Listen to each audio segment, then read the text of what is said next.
मित्रों, नमो नमः।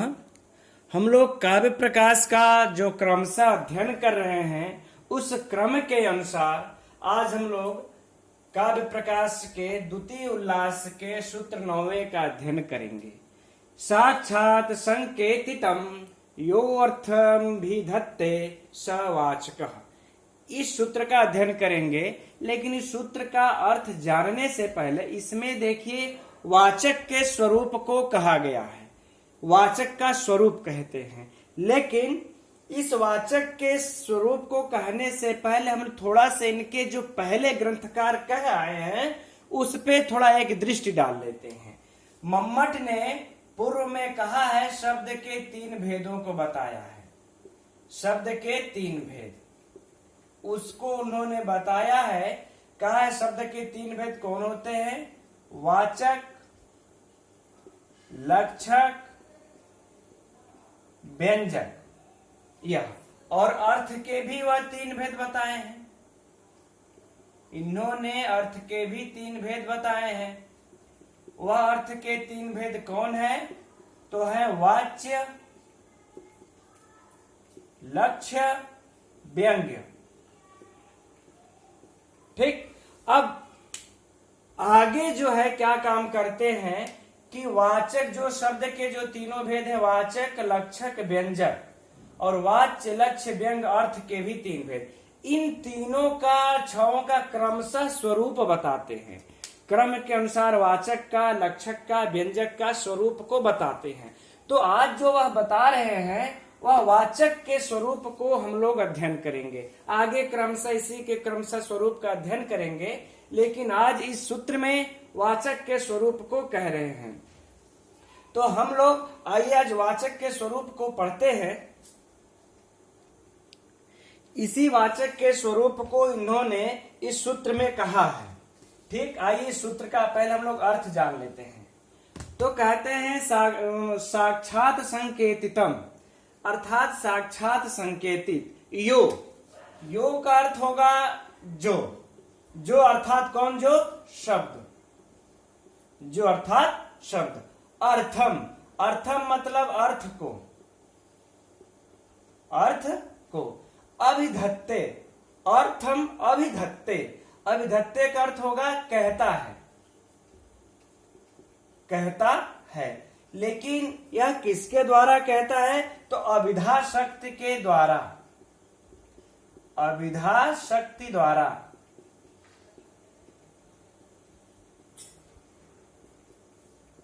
ठीक मित्रों, तो कह रहे हैं कि यो मतलब जो शब्द साक्षात संकेतितम अर्थम, साक्षात संकेतित अर्थ को अभिधत्ते कहता है। किसके द्वारा? अभिधा शक्ति के द्वारा, वह वाचक है। ठीक। वही शब्द वाचक है। कौन शब्द? वह शब्द वाचक है। यहां पर देखिए शब्द यह वाचक, इस शब्द को वाचक कहा जा रहा है, लेकिन यह शब्द किस शब्द को वाचक कहा जा रहा है? तो कह रहे हैं कि साक्षात संकेतित द्वारा। जो शब्द साक्षात संकेतित द्वारा, साक्षात संकेतितम अर्थम, साक्षात संकेतित अर्थ को किसके द्वारा कहता है? अभिधा शक्ति के द्वारा कहता है। अभिधत्ते, अभिधा शक्ति के द्वारा कहता है। यही वो शब्द क्या कहलाता है? वाचक कहलाता है। अर्थात यह शब्द साक्षात जो संकेतित अर्थ रहेगा उसको अभिधा, अर्थात जो अर्थ है, जो उसका मूल स्वरूप है, उसी को यह शब्द कहता है। तो जब वह उसी के मूल स्वरूप को कहेगा, तो अभिधा शक्ति के द्वारा जब कहता है, तो उसी शब्द को हम वाचक कहते हैं। ठीक। शब्द का पहला प्रकार में वाचक हो गया। ठीक। तो यही इसका अर्थ हुआ मित्रों। एक बार फिर से देख लेते हैं। सूत्र के अनुसार जो शब्द साक्षात संकेतित अर्थ को अभिधत्ते, अभिधा शक्ति के द्वारा कहता है, वह शब्द सवाचकः, वाचक कहा जाता है। अब हम लोग अभी जो साक्षात संकेतित जो इसमें वर्ड आया है, अब यह जानेंगे कि यह संकेतित क्या है। यह संकेतित क्या है? आखिर में संकेत के द्वारा जो कह रहा है, यह संकेत क्या है? क्योंकि यह संकेत ही है, संकेत ही है जो अर्थ विशेष का प्रतिपादन करता है। बिना इस संकेत ग्रह के किसी भी शब्द के अभिधा को, अर्थ को निकालना बड़ा मुश्किल होता है। तो इस संकेत को क्या कहते हैं, अब उसके लिए यह जो है अगले अपने सूत्र में लिखते हैं। सूत्र 10वें में लिखते हैं, संकेतित चतुर्भेदो जात्यादिर्जातिरेव वा। यह संकेत को बता रहे हैं। संकेत किसको कहते हैं, यह 10वें सूत्र में मम्मट लिखते हैं। तो ग्रंथकार लिख रहे हैं, तब आइए इसका अर्थ निकालते हैं। करे संकेतित चतुर्भेदो, यह संकेत कितने प्रकार का होता है, 4 भेद। इस संकेत के 4 भेद होते हैं, ठीक है। इस संकेत के 4 भेद होते हैं। चतुर्भेदों कह दिए, यह परीक्षा का प्रश्न भी है मित्रों कि संकेत के कितने भेद मम्मट ने माना है, 4 भेद। अब कौन से 4 भेद हैं, जात्यादि, यानी कि जाति आदि, यह 4 भेद है, ठीक। अब आदि कह दिए हैं, तो जाति आदि में वह चारों कौन कौन आते हैं, इसकी चर्चा हम लोग करेंगे। लेकिन पहले यह देखिए कि संकेत 4 भेद होते हैं जाति आदि। इस सूत्र का पहले अर्थ निकाल लेते हैं। फिर कहते हैं जाति रेव वाह, वाह मतलब या, वाह मतलब या, अथवा। वाह का अर्थ क्या ले लेंगे हम, अथवा, अथवा। तो जब अथवा क्या, केवल जाति ही, जाति रेव अर्थात जाति ही, अथवा केवल जाति ही होता है, ठीक। तो अब देखिए यहां पर मम्मट 2 बात लिख रहे हैं कि संकेत या तो 4 प्रकार का होता है, संकेत के 4 भेद होते हैं, जाति आदि, अथवा केवल जाति ही, अथवा केवल जाति ही, ठीक। केवल जाति ही होता है ना, ठीक। तो संकेत या तो, अब 2 बातें आ गई सामने ना, या तो संकेत के 4 भेद होते हैं जाति आदि, या तो केवल जाति ही होता है संकेत का भेद। संकेत में संकेत का अर्थ केवल जाति ही होता है, या तो फिर इसके भेद में जाति आदि मिल जाते हैं। तो जाति आदि वह 4 हैं। तो यह 2 बातें यहां पर कह रहे हैं। तो अब यह 2 बातें आ गई, तो किसको किसको मान्य है। अब देखिए यहीं से गूढ़ रहस्य, गूढ़ प्रश्न, परीक्षा का प्रश्न प्रारंभ हो जाता है, जिसे आप लोग याद रखिएगा।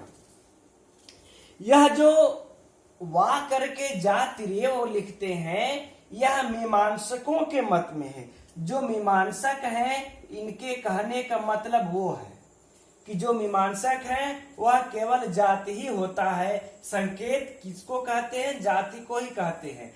तो अगर मान लेते हैं परीक्षा में आप लोगों को ऐसे प्रश्न आ जाए, यह जाति रेव वा, इससे जाति ही होता है संकेत, मम्मट किसको कहना चाहते हैं, तो मीमांसक को। क्योंकि मीमांसक के मत में, इन मीमांसक के मत में केवल जाति ही रूप एक प्रकार का होता है सांकेतिक अर्थ। जो सांकेतिक अर्थ होता है केवल एक ही होता है, वह जाति। फिर से मैं इसको लिख भी देता हूं, मीमांसक के मत में जो सांकेतिक अर्थ होता है, सांकेतिक अर्थ का जो प्रकार होता है वह सांकेतिक अर्थ एक ही होता है। कौन सा, जाति, ठीक। यह मीमांसक के मत में होता है। अब तो फिर ये जो 4 भेद कह रहे हैं, यह किसके मत में होता है, यह तो मान लेते हैं केवल जाति ही होता है, यह मीमांसक के मत में होता है ना, यह मीमांसक के मत में होता है। तो फिर यह 4 भेद किसके मत में होते हैं, तो यह जो 4 भेद होते हैं, यह हमारे जो व्याकरणाचार्य होते हैं, व्याकरणाचार्य ये होते हैं। और इनके जो मानने वाले होते हैं, जो इनके अनुगामी होते हैं, अलंकार शास्त्री, अलंकार शास्त्री इनके मत में होते हैं, ठीक। यह 4 भेद अब परीक्षा में देखिए आ गया, ठीक, कि व्याकरणाचार्य के मत में संकेत के कितने भेद होते हैं, या संकेत का अर्थ क्या होता है, संकेत का अर्थ किससे लगाते हैं, तो चार भेद होते हैं, या फिर आ जाएगा तो जात आदि से। अगर आ जाए व्याकरणाचार्य या अलंकार शास्त्री के मत में संकेत के कितने भेद होते हैं, तो चार भेद होते हैं। और यदि ऐसे आ जाए कि संकेत का स्वरूप व्याकरणाचार्य और अलंकार शास्त्री के मत में क्या है, तो जात आदि है। ठीक, अब आ जाए कि मीमांसक के मत में संकेत का कितने भेद होते हैं, तो केवल एक ही होता है, वह है जाति। यह मीमांसक के मत में है। ठीक, अब यदि आ जाए कि केवल जाति एक प्रकार का ही संकेतित अर्थ होता है, केवल जाति एक ही प्रकार का संकेतित अर्थ होता है, किसके मत में होता है, तो मीमांसक के मत में होता है। यह दो प्रश्न हैं, इसे मित्रों याद रखिएगा, यह परीक्षा के लिए बहुत ही महत्वपूर्ण है। अब यह जो संकेत के चार भेद जो इन्होंने माना है, वो व्याकरणाचार्य हैं, अलंकार शास्त्री जो लोग मानते हैं, तो मम्मट ने लिखा वह कौन है, कैसे है, अब उसके कहां से यह इन्होंने लिया उसको हम बताते हैं आप लोगों को। यह भी महत्वपूर्ण है परीक्षा की दृष्टि से। देखिए, तो हमारे महाभाष्यकार लिखते हैं चतुष्टयी शब्दानाम प्रवृत्ति जाति शब्दा। मैं उसको पहले लिख लेता हूं। यह महाभाष्यकार लिखते हैं चतुष्टयी शब्दानाम प्रवृत्ति। चतुष्टयी शब्दानाम प्रवृत्ति किसने लिखा है, महाभाष्यकार पतंजलि लिखते हैं। ठीक, तो कह रहे हैं कि यह शब्दों के चार भेद करते हैं। पहला जाति शब्दा, गुण शब्दा, क्रिया शब्दा, यदृच्छा शब्दा। ठीक, यदृच्छा शब्द चतुर्था। तो यह इस प्रकार से इन्होंने शब्दों के चार भेद किए हैं। तो यहां पर जो जाति आदि इन्होंने कहा है, यह जो जाति आदि कहा है, इस जाति आदि में यही चारों उपस्थित होते हैं। कौन, जाति, गुण, क्रिया और यदृच्छा। ठीक, यह जाति आदि कहने का तात्पर्य इनके यही है कि संकेत के जो चार भेद करते हैं, यही चारों हैं। और यह किसने किया है, यह भी परीक्षा का प्रश्न है, तो महाभाष्यकार ने किया है। क्या लिखते हैं, या ऐसे आ गया कि चतुष्टयी शब्दानाम प्रवृत्ति है, कहां से लिया गया, किसका वर्ण है, शब्दों संकेतित शब्दों के चार भेद किसने किए हैं, तो निसंकोच जो व्याकरणाचार्य महाभाष्यकार थे उन्होंने ही किया है। और इसीलिए हमने कहा आप लोगों से, यह जो जाति आदि चार भेद संकेत के मानने वाले लोग हैं, यही व्याकरणाचार्य हैं, इन्हीं के मत में ये जाति आदि है। और जाति रेव है वो मीमांसक के मत में है, चर्चा होती रहेगी आगे। ठीक, अब कह रहे हैं कि अब देखिए, मैं यहाँ पर आप लोगों को अपने शब्दों में समझा रहा हूं कि किसी भी शब्द का अभिधा अर्थ सविधा के द्वारा ही, संकेत के द्वारा ही किसी भी शब्द के अर्थ को हम जानेंगे। तो उसके संकेत द्वारा अर्थ को जानने के लिए हमें इन चार शब्दों की जरूरत पड़ती है, जाति, गुण, क्रिया और यदृच्छा। यह चारों रहेगा तभी हम उसके संकेतित अर्थ को जान पाएंगे। तो हम आइए, जाति शब्द से पहले क्या होता है, जाति शब्द के अंतर्गत क्या लिया जाएगा, तो जाति के शब्द के अंतर्गत गो अर्थात गाय। ठीक, अब वह गाय कैसी है, इसका गुण तो शुक्ल अर्थात सफेद, क्या हो जाएगा, सफेद। ठीक, अब क्रिया शब्द तो चला अर्थात चलती है, चलती हुई। ठीक,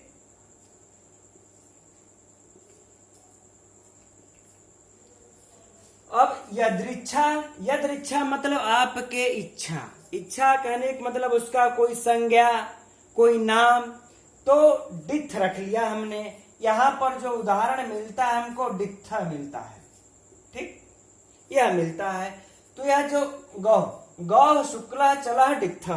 ठीक, तो डित्थ का मतलब नाम है कोई। इस नाम के अर्थ में हम चाहें तो उसका नाम कामधेनु रख दें, या फिर कोई पिंगल रख दें, पिंगला यानी एनीवे कोई भी नाम हम रख सकते हैं उसका डित्थ। अब मान लेते हैं कि किसी भी व्यक्ति को या गाय को हमें उसको बताना है, तो कैसे बताएंगे? इसी प्रकार से ही ना, मान लेते हैं जैसे कुछ गाय जा रही हैं, कुछ गाय खड़ी हैं, कुछ गाय बैठी हैं, तो यदि हम कहेंगे गौ शुक्ल चला डित्थ, कि वह सफेद गाय चलती है, डित्थ नाम की जो सफेद गाय जा रही है। अब मान लेते हैं यहाँ पर हमें 10 गाय मिलती हैं, ठीक है, बहुसंख्यक गाय है, इसमें से कोई गाय चल रही है, कोई गाय बैठी है, कोई गाय काली है, कोई गाय किसी प्रकार की है। तो जब हमें अगर हम कह देंगे वह जो गाय जा रही है, तो जब गाय हम कह देंगे तो मात्र यदि हम जाति शब्द को लेंगे तो हमारे जो है कि दोष मिल जाएंगे। बहुत से गाय जा रही होंगी, लेकिन हमारा वहां पर संकेत से उस शब्द का अर्थ नहीं निकल पाएगा।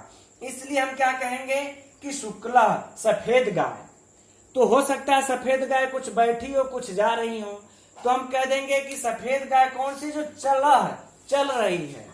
अब उसमें भी हो सकता है कि बहुत सफेद गाय चल रही हो, 10 हो, तो हम कह देंगे नहीं, उसमें जो डित्थ नाम की जो गाय जा रही है। अब डित्थ नाम की जो गाय जा रही है, तब इससे क्या होगा कि आप जिस व्यक्ति को, जिस गाय को आप कहना चाहते होंगे, उसी जगह उसी व्यक्ति को ही वह संबोधन होगा, वही अर्थ निकलेगा जिसको आप कहना चाहेंगे।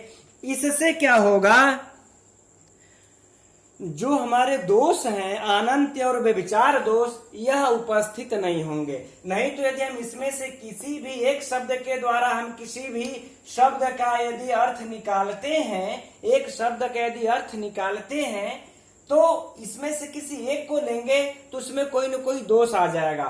तो ये जो शब्द का जो मूल जो अर्थ है, जो संकेतित अर्थ है, वह नहीं निकल पाएगा। संकेतित अर्थ कभी निकल ही नहीं पाएगा, क्योंकि गौ तो वहां बहुत सी हो जाएंगी, सफेद भी बहुत सी हो सकती हैं, चलती हुई भी बहुत सी हो सकती हैं। लेकिन जब हम नाम इन चारों में रख देंगे, नाम तक करण कर देते हैं, तो वह सिर्फ एक ही गाय होगी जिसको कि हम संकेत कर रहे हैं। ठीक, तो इसलिए यह संकेत के द्वारा ही हम किसी शब्द के अभिधा शक्ति को, अभिधा अर्थ को, मूल अर्थ को हम जान सकते हैं, और उसी को हम वाचक कहते हैं। तो यही संकेतित अर्थ में, संकेतित ग्रह में यही जो जाति आदि है और यह जो चारों है, यही ममटाचार्य को स्वीकार है। और यह जो जाति ही है वह किसे स्वीकार है? सिर्फ और सिर्फ जाति रेवा मीमांसकों को स्वीकार है।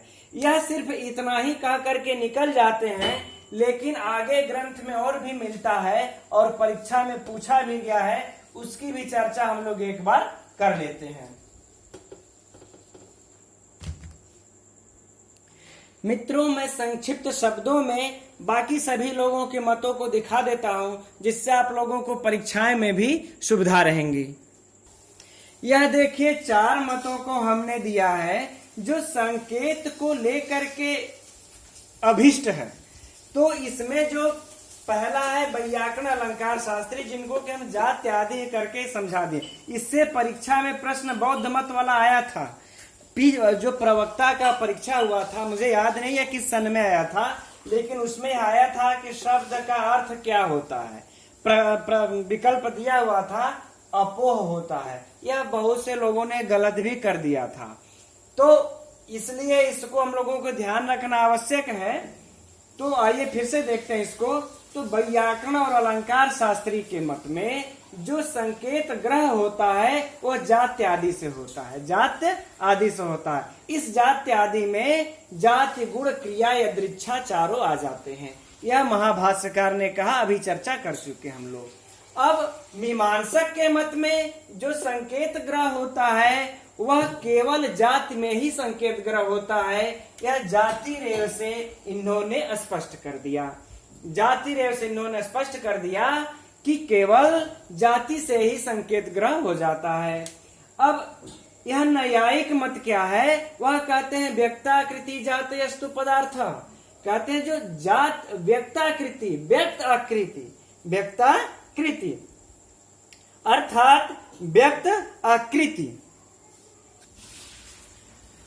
और जाति मतलब जाति, तो हुआ कि जाति तथा व्यक्त आकृति से विशिष्ट व्यक्ति, विशिष्ट पद अर्थ, पदार्थ, विशिष्ट पद अर्थ का ही बोधन होता है।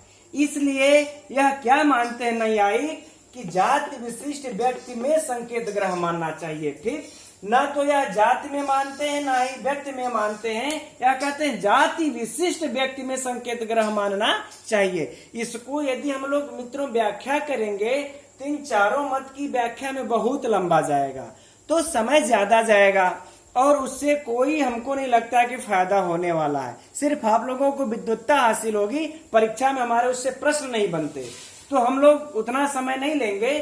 सिर्फ यह देखेंगे कि व्यक्ताकृति जातीयस्तु पदार्थ यह किसने कहा है, यह किसका मत है? तो न्यायिक का मत है। कहाँ पर कहा गया है? न्याय सूत्र के 2-2-68 में, है ना, 2-2-68 में यह कहा गया है। किसमें? न्याय सूत्र में। ठीक, यह न्याय सूत्र के 2-2-68 में कहा गया है, इतना याद रखिएगा। अब यह पूछ दे कि जाति विशिष्ट व्यक्ति में संकेत ग्रह किसने माना है? तो न्यायिक मत में माना है। अब यह पूछ दे आगे कि यह तो पूछ ही चुका है शब्द का अर्थ क्या होता है, अपोह होता है, इसको भी याद रखिएगा आप लोग। अब यह पूछ दे अगली बार के परीक्षा में कि अपोह में संकेत ग्रह किस मत ने माना है? व्याकरण अलंकार शास्त्री मीमांसक न्यायिक बौद्ध मत, तो बौद्ध मत ने ही अपोह में संकेत ग्रह माना है। तो इस प्रकार से इसमें तमाम प्रकार से बनते हैं। केवल जाति में ही संकेत ग्रह किसने माना है? मीमांसक ने माना है। जाति आदि में संकेत ग्रह किसने माना है? व्याकरण और अलंकार शास्त्री ने माना है। इस प्रकार से संकेत को लेकर के ये तमाम से मत हैं, लेकिन जो हमारे मम्मट को मत अभिष्ट है वह पहला वाला ही व्याकरण अलंकार शास्त्री का जाति आदि ही अभिष्ट है। और आगे बहुत ज्यादा चर्चा ममटाचार्य ने भी नहीं किया है, क्योंकि ग्रंथ लंबा चला जाता। तो इस प्रकार से यह हम लोग इतना अध्ययन किए आज। अब इतना कह लेने के पश्चात अब ग्रंथकार ममटाचार्य अब हमें शब्द की शक्तियों के बारे में बताते हैं कि अभिधा किसे कहते हैं, उसे भी देख लेते हैं। अब अगले सूत्र में कहते हैं स मुख्योर्थस्तत्र मुख्यो व्यापारोस्याभिधोच्यते। अब इसका पहले हम लोग अर्थ निकाल लेते हैं। अभिधोच्यते, अभिधा कहते हैं, अभिधा कहते हैं। अभिधा क्या है? तो जो हम लोगों ने उन्होंने शब्द की शक्तियां बताई हुई थी, मम्मट ने, शब्द शक्ति 3 प्रकार की होती है। अभिधा, लक्षणा और क्या बताई थी? व्यंजना। ठीक, तो शब्द के प्रकार में उन्होंने वाचक शब्द को बता दिया। अब अभिधा को बता रहे हैं कि अभिधा किसको कहते हैं। तो अभिधा के लिए कहते हैं कि अभिधोच्यते, अभिधा कहा जाता है। किसको? तो अब यहां से हम लोग चलते हैं। स का अर्थ जो होगा यहाँ पर, इसमें लिखे हुए स इति साक्षात संकेतितः, जो हम लोगों ने भी पीछे अध्ययन किया कि वह साक्षात, वह का अर्थ कौन, इसका अर्थ क्या होगा? वह। अब वह का अर्थ कौन करे? साक्षात संकेतित अर्थ। ठीक, साक्षात संकेतित अर्थ, इस वह का अर्थ हो जाएगा। वह साक्षात संकेतित अर्थ जो भी हम लोग पीछे अध्ययन किए, मुख्यो अर्थ, मुख्य अर्थ कहलाता है। तो जो शब्द का जो संकेत से जो अर्थ निकलता है, जो संकेतित अर्थ होता है, कौन संकेतित अर्थ? जैसे हमने कहा, हम लोगों ने जो कहा था, गौ शुक्ला चलो डित्था, तो उससे जो सीधा सीधा जो संकेत से जो अर्थ निकला, अर्थात जो गाय चल रही है और जो गाय सफेद है और जो डिठ नाम की है, जो सीधा संकेतित अर्थ निकला, वह क्या अर्थ है? मुख्यो अर्थ, वही मुख्य अर्थ है। ठीक, तो वह साक्षात संकेतित अर्थ क्या अर्थ हुआ? मुख्य अर्थ है। ठीक, अब तत्र मुख्यो व्यापारा, अब उस मुख्य अर्थ को निकालने में जो व्यापार हुआ, उस मुख्य अर्थ को निकालने में जो व्यापार होता है, अस्या, अस्या का अर्थ होगा यहाँ पर शब्द। देखिए, यह नोट कर लीजिएगा कहाँ, दिमाग में अपने, कि इस अस्या शब्द का अर्थ क्या होगा, इस स शब्द का अर्थ क्या होगा। परीक्षा में ऐसे ही पूछ देगा, इतनी लाइन दे करके, इस स का अर्थ क्या है, इस अस्या से कौन से बोधित है, किसको संबोधित किया गया है। ऐसे कई सूत्रों से अर्थ प्रश्न किए गए हैं, इसलिए मैं जो भी इस तरह से कह रहा हूं इस पर ध्यान रखिएगा। तो अस्या का अर्थ होगा शब्द, तो उस शब्द को क्या कहते हैं? अभिधोच्यते, अभिधा कहा जाता है। इस शब्द का जो व्यापार होता है, इस शब्द से जो व्यापार होता है, उसी व्यापार को हम अभिधा कहते हैं। बातें समझ में आ गई? फिर से एक बार देख लेते हैं। कह रहे वह साक्षात संकेतित अर्थ मुख्यो अर्थ, मुख्य अर्थ कहा जाता है। और तत्र मुख्यो व्यापारो अस्या, और इस शब्द का जो मुख्य व्यापार होता है, उस व्यापार को ही हम अभिधोच्यते, अभिधा शक्ति कहते हैं। अभिधा से कहा जाता है, संबोधित किया जाता है। बातें अब तो समझ में आ गई होंगी।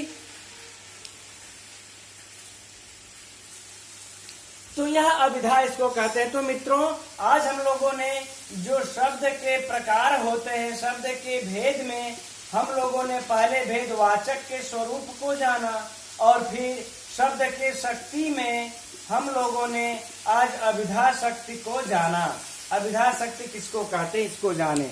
ठीक है, अब कल के डेट में हम लोग लक्षणा शक्ति के बारे में जानेंगे। तब तक के लिए नमो नमः।